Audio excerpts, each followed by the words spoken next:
Mustang Island State Park.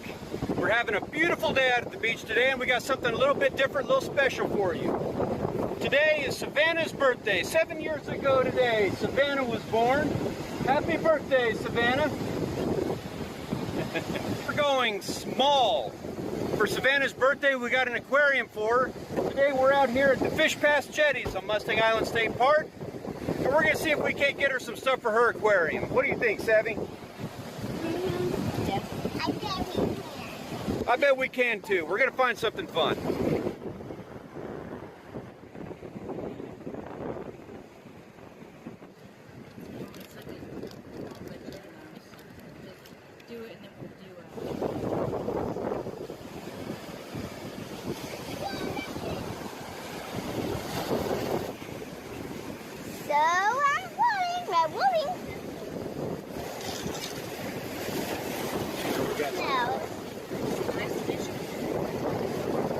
Looking for the snails, we're looking for that guy. That is a blended blenny.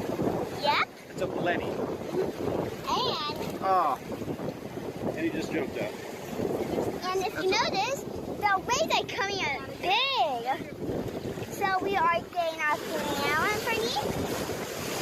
And that's why it's coming in big.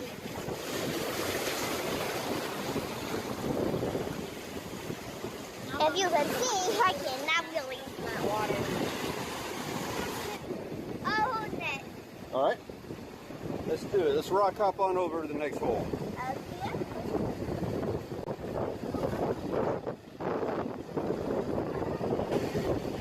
What you looking at? Okay.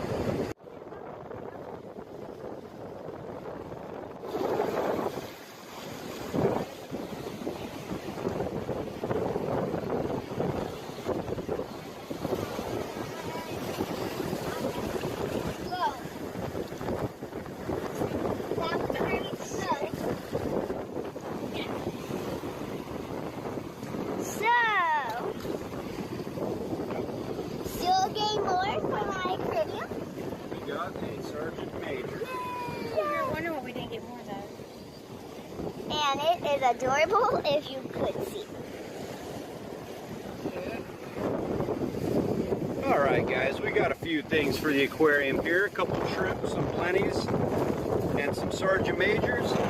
Nothing too big or outstanding, all the stuff that you would expect to get. But that aquarium's not full yet. So we're going to whip out with the big guns, pull out the seine net, dredge it down this first cut over here, see if we can't get some good minnows, maybe some pompano and stuff for Savannah's aquarium.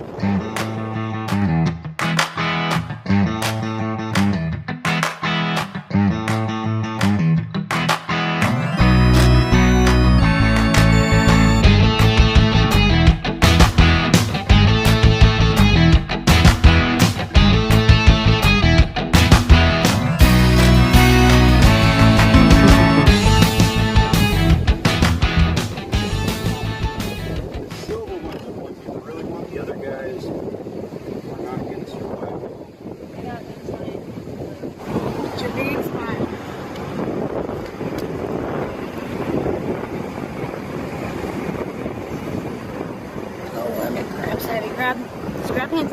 It's okay.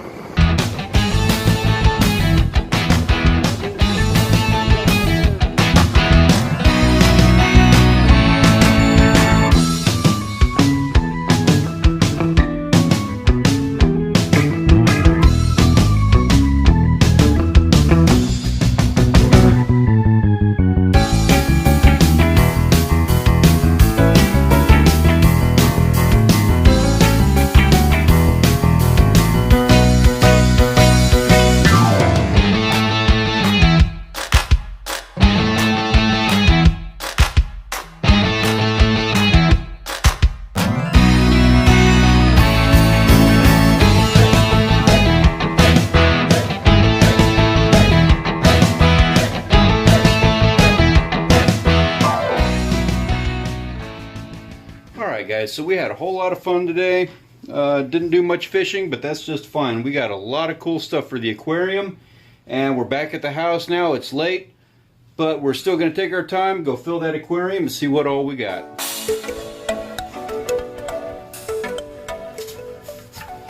Now it's going to take a while. We're going to have to filter this out. The water's kind of dirty and it's going to stay that way for a bit. We'll put a filter on it in a couple of days. It'll clear up.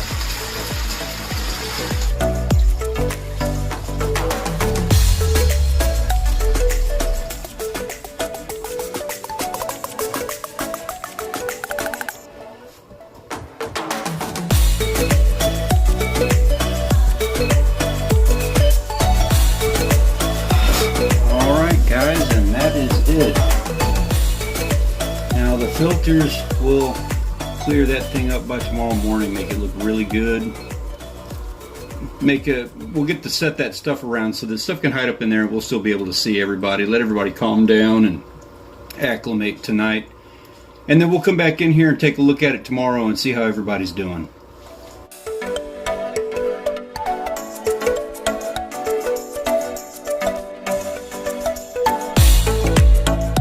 Okay guys, we're back. We've had the filter running on the aquarium for a couple of days and it's really cleared up. It's looking really pretty now. Let's take a look at the fish that we got here. Now for starters, one of the ones that I'm just really fond of, they're very easy to get,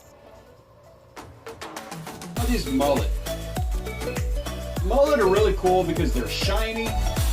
They like to school together, which is really pretty. They work good as feeder fish if you have something aggressive in the tank because they're easy to replace and they do look pretty. They also fulfill the purpose in that they will clean up algae and they'll eat things around the tank. The other good thing about mullet is that they like to hang out on the surface of the aquarium. You're going to have a hard time finding things that like to just swim around the tank and hang out. Mullet is one of those fish. One of the other things we got on the opposite end of the scale, these are blennies. Now blennies are pretty cool. They're really friendly. You can actually feed them by hand. They'll eat out of your hands. They like to hang out on the bottom and under rocks, and they like to explore, and they're not too aggressive. They're not really going to go around attacking other things in your tank. They also do a good job of keeping things clean if you put too much food in the tank. And blennies are cool also in that they help to keep the tank clean. Now they're not going to eat detritus, but they are going to do a good job of eating leftover fish food or something like that. If another fish dies in the tank, something like that, they'll do a good job of helping to keep that clean. Another one we got here, these are pompano. I like having pompano because they're another one that likes to hang out on the surface and in the mid-range of the water column in the aquarium. They're shiny, and they like to swim around. There's something just to fun, sit there and watch them swim around the tank. You feed them food and they'll be real good about coming up and, they all kind of attack that food when you put it in the tank. It's kind of cool to watch. Some of the other ones we got in here, we have Jack Crevalle. Now Jack Crevalle are not a good fish to have in a tank. They're an open water predator, so they have a tendency of eating other things in the tank. They get kind of big. So these guys, we're probably not going to be keeping them for very long. We'll let them go next time around. They're pretty to have now. We don't have a lot, so they're good to have in there. We're not going to make Jack Crevalles a permanent fixture in the aquarium. They're too aggressive. Another one we have here, now these things are really pretty, and you see them all over the place. So they're easy to get. This is a Sergeant Major, and Sergeant Majors are cool. They're really pretty, and they're cute when they're tiny like this. Problem with Sergeant Majors is that they do get kind of big, and they also get kind of aggressive. So if other fish come in the area, which is going to happen when it's an enclosed environment like this, they will attack them and they'll kill other fish in the aquarium. So we're going to have these little guys in here for a bit just because they're pretty to look at. But as they get older, we're also going to let them go and replace them with maybe smaller Sergeant Majors, or we'll cycle up into some tropicals and stuff like that. This is a schoolmaster. It is a species of snapper. I like having these guys in here because they fulfill a different purpose in the ecosystem. They're not real bad about going around eating other fish in the tank, although they will do that. They typically like to hide out around rocks or underneath things, although they want a little open space to kind of swim around. The schoolmasters are cool. They're pretty. They're kind of got a yellow hint. They got that cool black stripe on their eye. They're not hard to get a hold of, but they're also not one that you find too often. We'll probably get one or two per trip if we're out looking for stuff. So they're not rare, but they're also not as common as mullet and Sergeant Majors, blennies, and things like that. I'm not fond of having crabs in an aquarium like this. These are pretty. These are Sargasso crabs. They come in on Sargasso seaweed, and so they match. Their coloration is really camouflaged with the seaweed. So they're pretty looking. They have really cool coloration. But crabs like this are very aggressive. If they get hungry at all, then they will go around eating the stuff in your tank. Even if they don't get hungry, I think they're going to attack stuff in your tank and just hold on to it until they get hungry. So these guys are temporary. We're not going to have them for very long. We're just going to kind of have them in here as a starter, part of our starter ecosystem. But we'll be letting them go pretty quick. So guys, that's the aquarium that we have put together so far. I have a lot of exciting ideas. I've already collected a whole bunch of equipment to upgrade this guy over the coming months. So that's it, guys. Let me know what you think. Leave a comment down below if you like this aquarium. You want me to spend more time doing videos with the aquarium setup and how we upgrade it and stuff like that. If you're really not fond of this and you want to see more of me just beating myself up in the surf, or maybe you want to see more videos like my uncle and my dad going offshore, let me know what you guys want to see. We'll keep doing some of these videos. So guys, we really do appreciate the comments that y'all leave and all the likes we've gotten. Thank you very much for your support. That means a whole lot. Thank you again for watching. We really appreciate your support. We'll see you guys in the next video.